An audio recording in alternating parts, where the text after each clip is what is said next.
Hi, I'm James Allison. I'm the technical director of the team, and I'm here to answer your questions about the Mexican Grand Prix.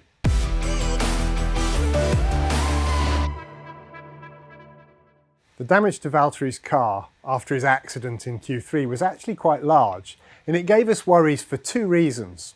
First of all, there's only a limited amount of time to work on the car to get it right in time for the race.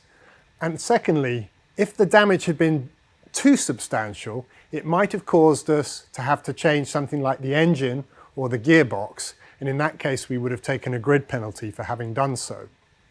Luckily, we were able to escape both of those risks, but we did have to do a huge amount of work. All the inboard suspension and the outboard suspension on the left-hand side of the car, the front wing, the floor, the bodywork, thankfully not the radiators, but most of the stuff down the left-hand side of the car needed replacing.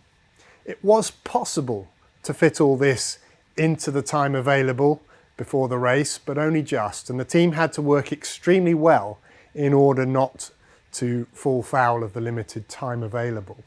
We of course have to go to the FIA and explain to them each of the things that we're changing, because the car is officially in parc fermé and all of the changes are only permitted if they're bona fide accident damage. So we give them a huge long shopping list, they give us the okay, and then we set to on the work. Brilliant job by the team to get it done, and thankfully we're able to then run the race in a trouble-free manner. When Lewis and Verstappen tangled at the start, there was actually a reasonable amount of damage to Lewis's car in the subsequent collision. If you watch the race footage carefully, you'll just see a strip of bodywork flying up past the camera. And that strip of bodywork was a piece of Lewis's floor disappearing from the scene. That strip of bodywork is a thing we call the woover panel, and it runs down the outside edge of the floor. There was also a little bit of damage to the front wing end plate, and these two things combined to give Lewis a loss of aerodynamic downforce equivalent to about 0.1 of a second a lap. Might not sound a lot, but if you remember that the race is 70 laps long, then over the course of that entire race, that's worth about 7 seconds. Remembering that at the end of the race, Lewis was less than 2 seconds in front of Vettel, you can see that those 7 seconds are a meaningful amount. And it adds emphasis to the fact that this was a very fine, very controlled drive that Lewis put in on Sunday, able to stay ahead of the Ferrari, showing good pace and good consistency despite carrying that damage throughout. This was actually one of the most interesting strategic races from the whole season. The question of why did we pit Lewis so early is not really a question of, in absolute terms, why did we pit him so early, because we pitted him after the Red Bull and we pitted him after the lead car of Ferrari, Leclerc. The question is, why did we pit him so early relative to Vettel, who was also attempting a one-stop? We went into the race expecting a two-stop. We'd seen high degradation on Friday from the tyres, and that tends to push the strategy choices towards multiple stops. So we expected a two-stop, but as the opening laps unfolded, we were starting to register in our calculations that the tyres were faring very well, and that the tyre degradation was actually sufficiently low that it was pushing the race towards a one-stop. We were actually surprised when we saw the Red Bull pull the trigger for a two. We were surprised as well when Leclerc followed him in, because for us the race was swinging conclusively to a one-stop. And so we were staying out when they came in.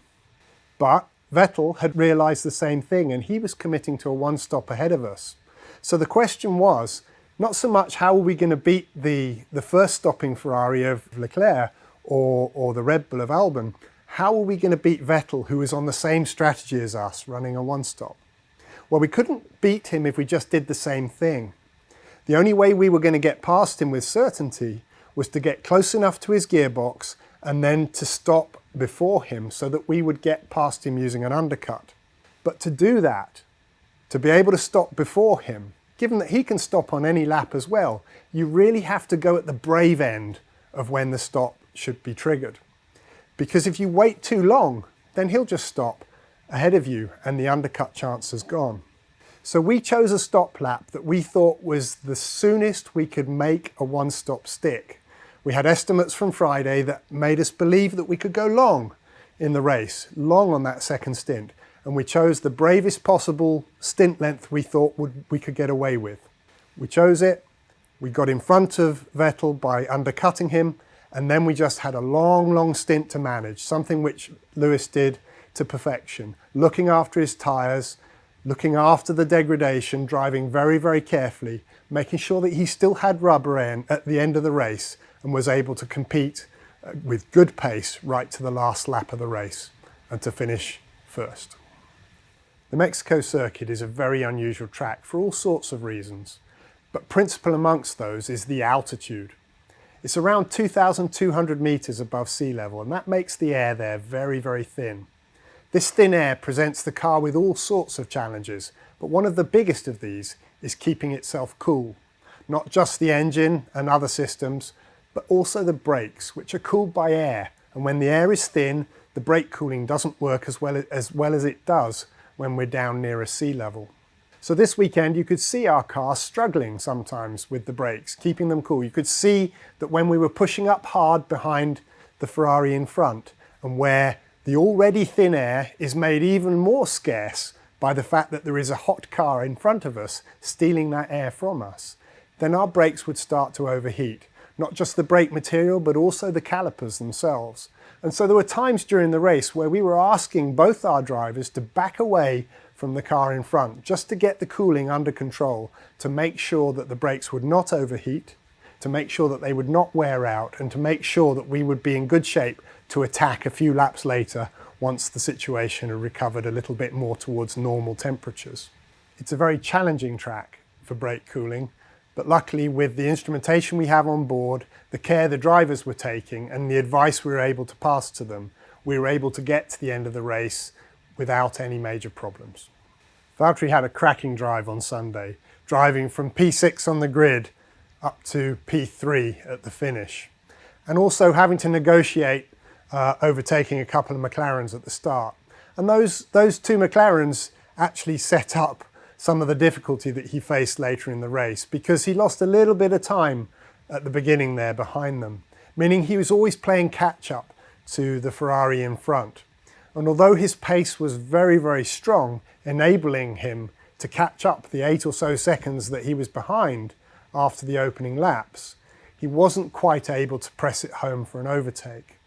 He drove very well, he preserved his tyres very well, both in the opening stint, which he ran very long, but also in the second stint, pushing up very close to Vettel, within DRS distance for some of the laps.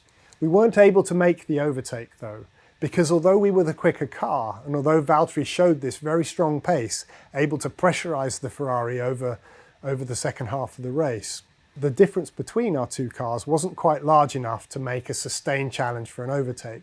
We had something like 0.2 of a second on average.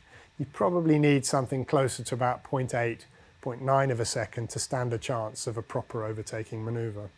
So it was an extremely fine drive by Valtteri and brilliant recovery from P6 to P3, but not quite enough to get to the second step of the podium. Thank you very much for all your questions. We'll be back in a week's time to answer more of them following the United States Grand Prix.